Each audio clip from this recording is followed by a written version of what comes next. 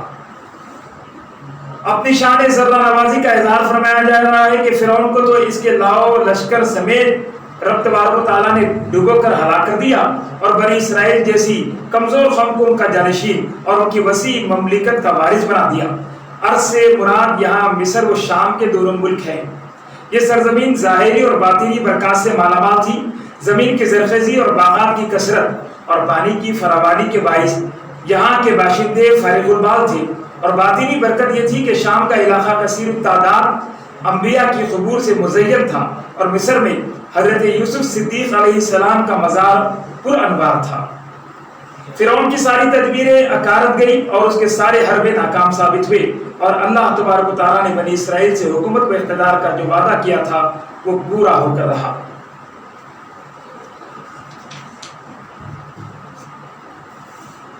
اللہ تعالیٰ ارشاد فرماتے ہیں وَوَعَدْنَا مُوسَىٰ 30 لَيْلَةً وَأَتْمَمْنَاهَا بِعَشْرٍ فَتَمَّ مِيقَاتُ رَبِّهِ 40 لَيْلَةً، اور ہم نے وعدہ کیا موسیٰ سے 30 رات کا اور مکمل کیا اسے 10 مزید راتوں سے، سو پوری ہو گئی اس کے رب کی میعاد 40 راتیں۔ حضرت موسیٰ علیہ السلام کی قیادت میں بنی اسرائیل فرعون کی غلامی سے چھٹکارا پانے کے بعد وادی سینا میں آ کر آباد ہوئے، جہاں انہیں ہر طرح کی آزادی حاصل تھی۔ مصر میں ہی آپ نے اپنی قوم کو بتا دیا تھا کہ جب وہ آزادی کی نعمت سے سرفراز کیے جائیں گے تو اللہ تعالیٰ انہیں ایک جامع کتاب دے گا جس میں زندگی کے ہر شعبے کے لیے واضح ہدایات ہوں گی۔ اب وہ کتاب عنایت کرنے کے لیے آپ کو کوہ طور پر طلب کیا گیا، اور انہیں حکم دیا گیا کہ یہ مدت جو پہلے 30 اور پھر 40 روز کر دی گئی تمام مشاغل سے الگ تلگ ہو کر یاد الہی میں بسر کرے، تاکہ ذکر فکر سے روح و قلب کو وہ قوت و توانائی حاصل ہو جائے جس سے وہ اس بارے گراں کو اٹھا سکے۔ اولیاء کرام کی 40 روزہ چلہ کشیوں کی یہی اصل ہے۔ حضرت موسیٰ علیہ السلام جب جبل طور پر روانہ ہونے لگے تو اپنے بھائی ہارون کو اپنا خلیفہ مقرر کیا اور انہیں ضروری ہدایات دی۔ آپ کو اپنی قوم کے مزاج کا علم تھا، اس لیے آپ نے ہارون کو یہ خصوصی حکم دیا کہ اگر ان کی غیر حاضری میں یہ کوئی فتنہ و فساد برپا کریں تو آپ ان کا ساتھ نہ دیں۔ حضرت ہارون علیہ السلام اگرچہ عمر میں حضرت موسیٰ علیہ السلام سے 3 سال بڑے تھے، لیکن منصب رسالت میں وہ آپ کے تابع تھے، اس لیے آپ کے حکم کے پابند تھے۔ جب 40 روزہ مدت پوری ہو گئی اور ذکر الہی سے قلب و روح میں کلام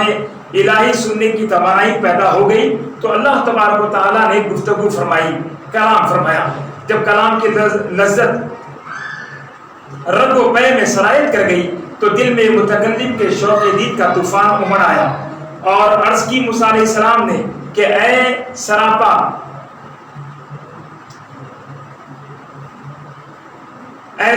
اور آنائی چشم شوق اب ان حجابوں کو برداشت نہیں کر سکتی، از راہ لطف و کرم انہیں الٹ دے اور مجھے اپنا آپ دکھا۔ حق تعالیٰ نے یہ نہیں فرمایا کہ لن اورا، میں دیکھا نہیں جا سکتا، تاکہ یہ سمجھا جائے کہ رؤیت باری ممتنع ہے جیسے معتزلہ کا مذہب ہے، بلکہ اللہ تعالیٰ نے یہ فرمایا لن ترانی، اے موسیٰ آپ مجھے نہیں دیکھ سکتے، مجھے دیکھنے کی طاقت فقط اس نگاہ میں ہے جو نگاہ مصطفیٰ ہے، جو معذاق کے سرمے سے سرمگی ہے۔ اس سے معلوم ہوا کہ دیدار الہی ناممکن نہیں، اور یہی اہل سنت والجماعت کا مسلک ہے۔ حضرت کلیم سیدنا موسیٰ علیہ السلام کی عرضداشت کا جواب تو لن ترانی سے دے دیا گیا، لیکن مزید کرم کرتے ہوئے فرمایا کہ ہم اپنی ایک تجلی اس پہاڑ پر ڈالتے ہیں، اگر وہ اس کو برداشت کر سکا تو پھر ممکن ہے کہ آپ بھی برداشت کر سکیں، لیکن اگر اس کی سنگینی چٹانیں اور فلک بوس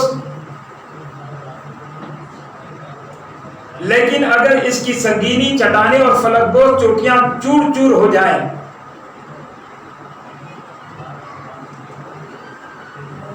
لیکن اگر اس کی سنگین چٹانیں اور فلک بوس چوٹیاں چور چور ہو جائے تو پھر آپ کو خود بخود پتا چل جائے گا کہ آپ کو بھی اس کا یارہ نہیں تھا۔ چنانچہ جب نور الہی کی ایک کرن کوہ طور پر جلوہ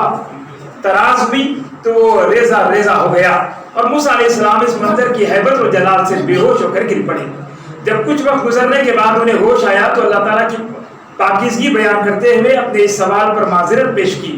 کیونکہ واصلان بارگاہ الہی کے لیے اللہ تعالیٰ کے اذن کے بغیر کوئی سوال کرنا بھی بہت بڑی بات ہے، اسی لیے توبہ کر رہے ہیں. اللہ تعالیٰ ارشاد فرماتے ہیں قال یا موسیٰ انی اصطفیتک علی الناس برسالاتی و بکلامی.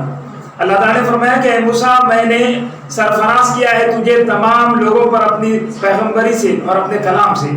یعنی میں نے اپنا پیغام ہدایت پہنچانے کے لیے آپ کے ہم اسروں میں سے آپ کو چن لیا ہے اور آپ کو بلا واسطہ کلام کرنے کی عزت سے ممتاز فرمایا ہے. جو نعمت دی جا رہی ہے اسے بسط شوق و مسرت قبول کرو اور اسی پر اس کا شکریہ ادا کرتے رہو اور ان باتوں کے متعلق سوال نہ کرو جو آپ کی طاقت سے باہر ہے.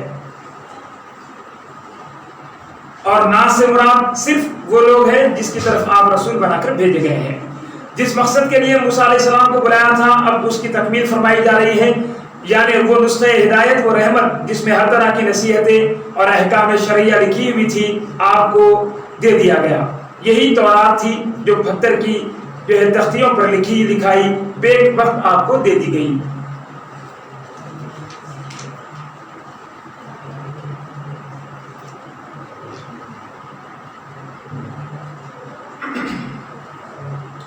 یہ کتاب اس لیے آپ کو عطا نہیں کی جا رہی ہے کہ آپ خود اس پر عمل کر کے سمجھ لیں کہ آپ نے اس کا حق ادا کر دیا، بلکہ خود عمل پیرا ہونے کے ساتھ ساتھ اپنی قوم کو بھی حکم دے کہ وہ اس کے احکام جو سراپا خیر و برکت ہے عمل کرے اور اس کے اوامر و نواہی کی پابندی کرے. اور ان پر یہ بات بھی واضح کر دی جائے کہ اگر انہوں نے ہماری شریعت کے احکام سے سرتابی کی، دوری اختیار کی، ان پر عمل نہیں کیا، اس سے غفلت کی، تو انہیں بھی وہ گھر دیکھنا پڑے گا جو سرکشوں اور نافرمانوں کا ٹھکانہ ہے، یعنی جہنم. اس طرح قوم بنی اسرائیل کو عزیزان محترم اللہ تعالیٰ نے فرعونیوں سے اور قوم قبطی قوم سے جو ہے نجات عطا کی، اور موسیٰ علیہ السلام کی برکت سے قوم بنی اسرائیل پھر جو ہے نعمتوں سے سرفراز کی گئی اور اللہ تعالیٰ اسے بے شمار عزت انعام و اکرام سے جو ہے سرفراز فرمایا. جو ہے سورہ اعراف کا سلسلہ جاری ہے اور 90 پارے کی تفسیر کا سلسلہ چل رہا ہے.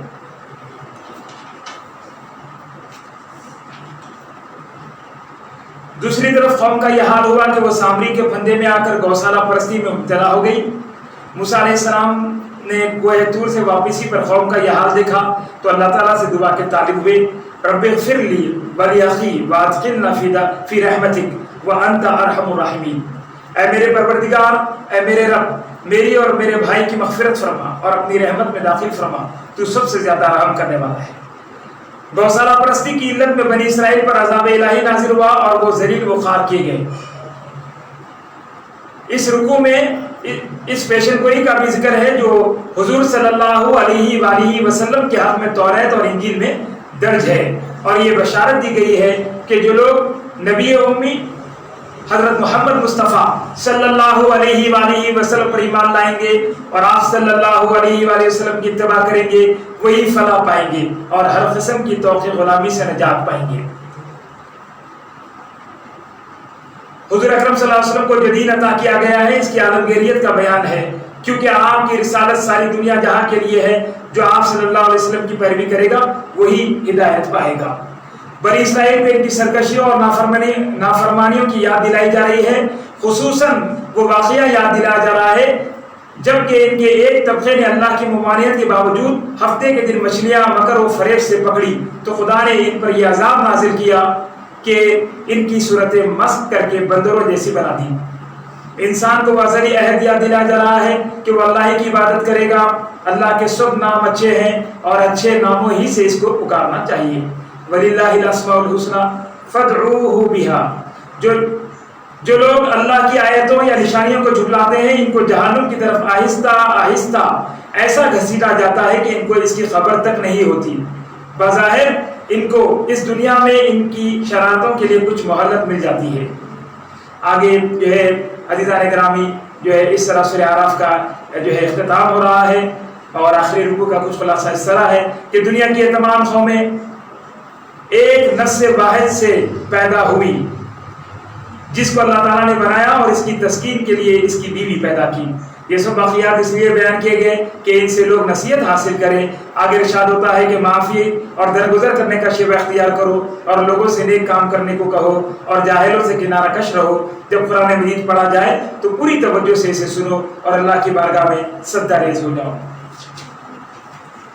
اس طرح عزیزان محترم جو ہے سورہ اعراف مکمل ہوئی اور اب سورہ انفال کا آغاز ہونا چاہتا ہے. اور سورہ انفال یہ وہ مبارک صورت ہے جو مدینہ طیبہ میں نازل ہوئی ہے. یہ مدنی صورت ہے اور اس میں کل جو ہے عزیزان گرامی 10 رکوعات پر مشتمل ہے اور 75 آیات اس کی ہے اور 1075 کلمات پر یہ جو ہے مشتمل ہے. اس صورت کا نام سورہ انفال رکھنے کی وجہ تسمیہ یہ ہے کہ انفال دراصل کہتے ہیں کہ جنگ کے بعد جو مال غنیمت حاصل ہوتا ہے اس کو جو ہے انفال کہا جاتا ہے. اور اس سورہ میں کیونکہ مال غنیمت کی تقسیم کے احکام بیان کیے گئے ہیں اسی نسبت سے اس سورت کا نام سورۃ الانفال رکھا گیا ہے. سورہ انفال جس میں مال غنیمت کی تقسیم سے متعلق احکام بیان کیے گئے ہیں اور حصول مال سے زیادہ حصول تقویٰ کی طرف توجہ دلائی گئی ہے اور مسلمانوں کی یہ شان اور پہچان بتائی گئی ہے کہ جب ان کے سامنے اللہ تعالیٰ کا ذکر کیا جاتا ہے اس کی آیات پڑھی جاتی ہے اور قرآن شریف کی آیات تلاوت کی جاتی ہے تو ان کے قلوب نور ایمان سے منور ہو جاتے ہیں. جب مسلمانوں پر مصیبت کا وقت آتا ہے تو اللہ تعالیٰ کی نصرت مختلف شکلوں میں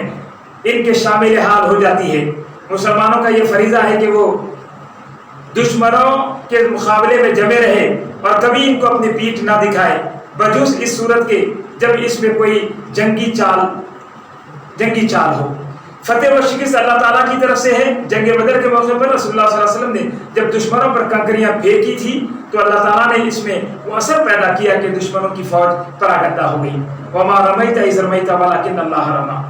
اللہ اور اس کے رسول صلی اللہ علیہ وآلہ وسلم کے احکام کی پوری پابندی کرنی چاہیے اور ایسے فتنوں سے بچنا چاہیے جس کی زد میں حق و ناحق سب ہی آ جاتے ہیں. اگر اللہ کا ڈر پیش نظر رہے تو اس کی طرف سے ہدایت اور مغفرت بھی آتی رہے گی. اور اس طرح عزیزان محترم 90 پارے کی تفسیر جو ہے مکمل ہونے جا رہی ہے اور آگے ارشاد ہو رہا ہے کہ کفار اگرچہ نافرمانی کے بہت سے کام کرتے ہیں لیکن یہ رسول صلی اللہ علیہ وآلہ وسلم کا توفیل ہے کہ ان کی موجودگی کی وجہ سے اللہ کا عذاب نہیں آنے پاتا.